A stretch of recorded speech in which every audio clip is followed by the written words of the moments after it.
मात्र 10वीं की तिथि के लिए, केवल 10वीं। चिड़चिड़ करता है, क्रोध करता है, गुस्सा करता है, तो महाराज शंकर भगवान का श्रंभेश्वर महादेव का नाम लेकर 31 बेलपत्र, जिस व्यक्ति को क्रोध आता है उस व्यक्ति का स्मरण कर कर आखा चावल मतलब सेगे चावल के साथ एक एक बेलपत्र 31 बेलपत्र कर कर शिव जी के शिवलिंग पर समर्पित करी जाती है, मात्र 10वीं की तिथि के लिए, केवल 10वीं, चाहे उजाला की हो चाहे अंधेरे की।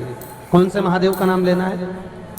श्रंभेश्वर महादेव, शिव जी। इस कारण से चल रही है, उसका कुछ भी कारण हो सकता है, जैसे पितृदोष हो सकता है या किसी भी तरह का मंगल दोष भी सकता है। तो इस दिन आप लोगों को यह वाला उपाय कर लेना है।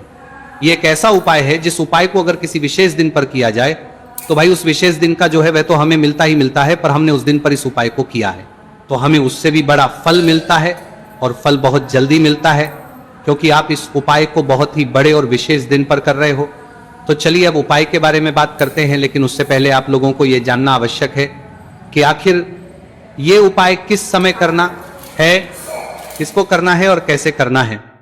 तो चलिए हम आगे आपको वीडियो में एक एक करके बता देते हैं, लेकिन उससे पहले अगर आप लोग हमारे चैनल पर पहली बार आए हैं या फिर मेरी आवाज आज पहली बार सुन रहे हैं तो हमारे चैनल को सब्सक्राइब जरूर कर लेना, और इस वीडियो को लाइक करके कमेंट बॉक्स में श्री शिवाय नमस्तुभयम ओम नमः शिवाय जरूर टाइप कर देना। तो दोस्तों इस 7 चने की वाला उपाय को हमें इस गुरुवार नवमी तिथि के दिन कैसे करना है, किसको करना है, किस समय करना है और कहां पर करना है, ये सारे सवालों के जवाब आपको इस वीडियो में मिल जाएंगे। और जो ये वीडियो देखेगा भाई उसको 7 चने की दाल वाला उपाय जरूर दे करना चाहिए, क्योंकि इस दिन एक चने की दाल का भी बहुत ही बड़ा और विशेष महत्व होता है।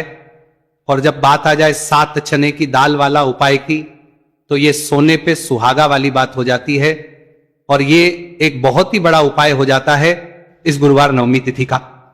तो अब दोस्तों इस 7 चने की दाल वाला उपाय को आखिर करना किसको है, सबसे पहले हम लोग वो बात जान लेते हैं। तो देखो घर की जो बड़ी माताएं बहनें होती हैं, उन माताओं बहनों में से कोई भी एक बड़ी माता बहन इस वाले उपाय को कर सकती है।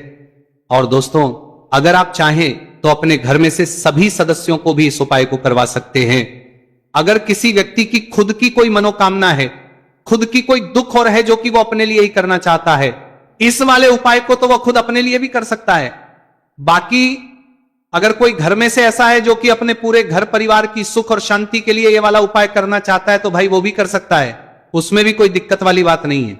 कहने का मतलब यह है कि इस उपाय को हर एक सदस्य भी कर सकता है, और पूरे घर परिवार के सदस्य के लिए घर की बड़ी माताओं बहनों में से कोई एक माता बहन भी कर सकती है।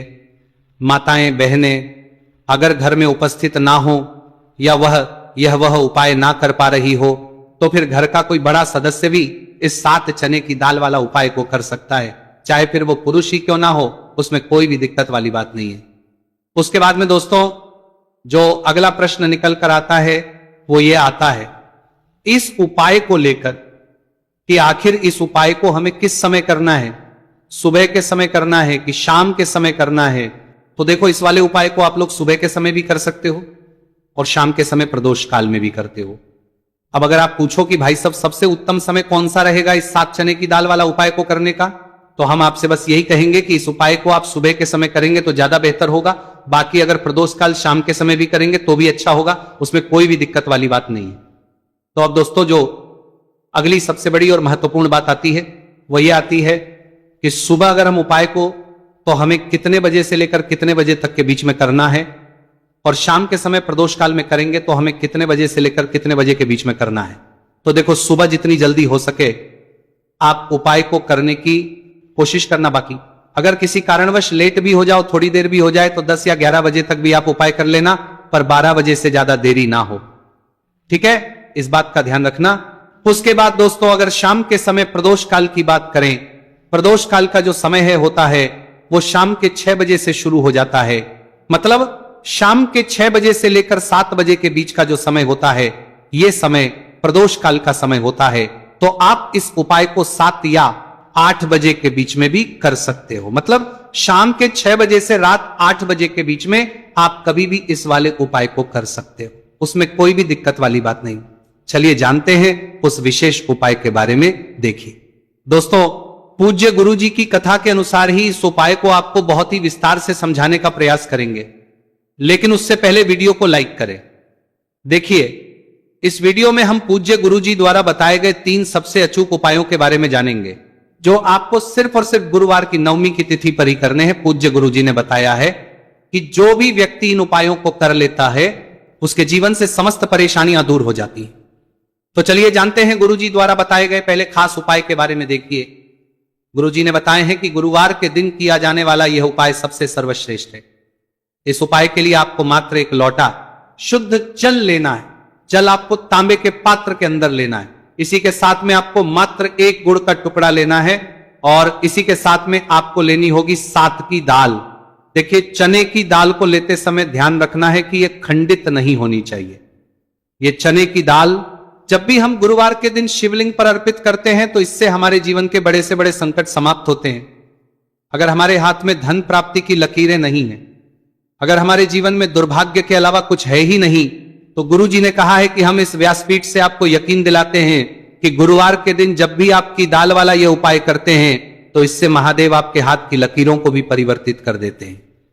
तो दोस्तों, ये तीनों ही सामग्री लेकर के आपको पहुंच जाना है भगवान शिव के मंदिर में। देखिए, गुरु जी ने बताया है कि इस उपाय को आप सुबह से लेकर के शाम तक किसी भी समय कर सकते हैं।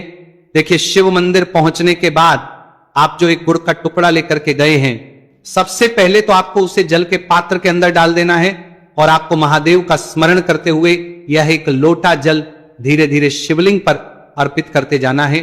साथ ही साथ आपको श्री शिवाय नमस्तु भयम इस मंत्र का भी जाप करते रहना है।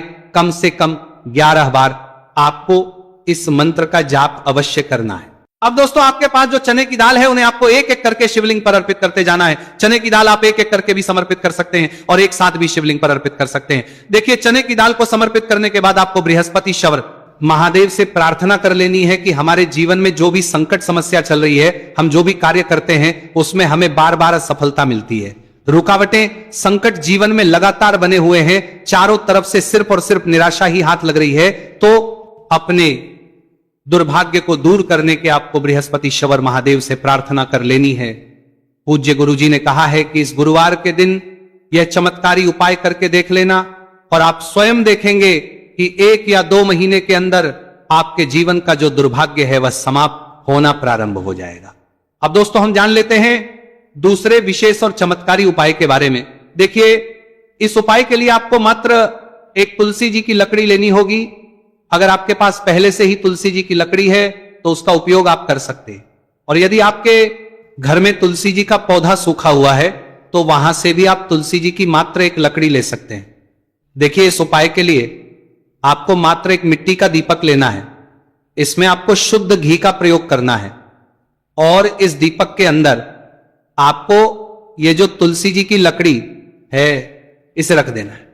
इस लकड़ी को आपको पूरा घी के अंदर डुबो देना है, चारों तरफ अच्छे से घी लगा देना है और आपको इस दीपक के अंदर इस लकड़ी को रख लेना है। देखिए, यदि आपको ऐसा लगता है कि तुलसी जी की जो लकड़ी है वो बहुत ही जल्दी से जल जाती है, तो आपको एक कार्य करना है। आपने जो तुलसी जी की लकड़ी ली है उस पर आपको पूरी पर अच्छे से रुई लपेट देना है, यानी कि कॉटन जो होती है उसे अच्छे से लपेट देना है, जिससे कि ये जो लकड़ी है दिखाई ही ना पड़े। तो इस लकड़ी के ऊपर आपको लपेट लेनी है। अब इसी लकड़ी के ऊपर जो आपने रुई लपेटी है उस पर आपको अच्छे से घी लगा लेना है और उस दीपक के अंदर आपको इसे डाल देना है। अब देखिए, इस दीपक को आप भगवान विष्णु के वहां पर भी प्रज्वलित कर सकते हैं या फिर भगवान विष्णु के किसी भी स्वरूप के सामने आप इसे प्रज्वलित कर सकते हैं या फिर आपके घर में जो माता तुलसी जी का पौधा है वहां पर भी इस दीपक को आप प्रज्वलित कर सकते हैं। पूज्य गुरु जी ने कहा है कि जो भी व्यक्ति इस 13 नवंबर 2025 गुरुवार की नवमी तिथि पर यह तुलसी जी की लकड़ी का दीपक प्रज्वलित कर देता है तो उसके जीवन में कभी भी धन संपदा की कमी नहीं होती है। देखिए, ये जो उपाय है आपने कार्तिक में नवमी तिथि पर किया होगा, लेकिन इस बार मार्गशीर्ष मास की नवमी तिथि है। गुरुवार का दिन भगवान विष्णु को समर्पित होता है और ये जो दीपक है हम विशेषतर भगवान के निमित्त ही प्रज्वलित कर रहे हैं। तो इस दीपक को आप इस महीने की गुरुवार की नवमी तिथि पर भी प्रज्वलित कर सकते हैं। देखिए, ये जो दीपक है विशेषकर आपको शाम के समय यानी कि सूर्यास्त के बाद ही करना है। अब दोस्तों, हम जान करना है लेते हैं गुरु जी द्वारा बताए गए तीसरे बहुत ही चमत्कारी और विशेष उपाय के बारे में। देखिए, इस उपाय के लिए आपको एक बेलपत्र लेनी है और इसी के साथ में आपको 2 शमी पत्र लेना है।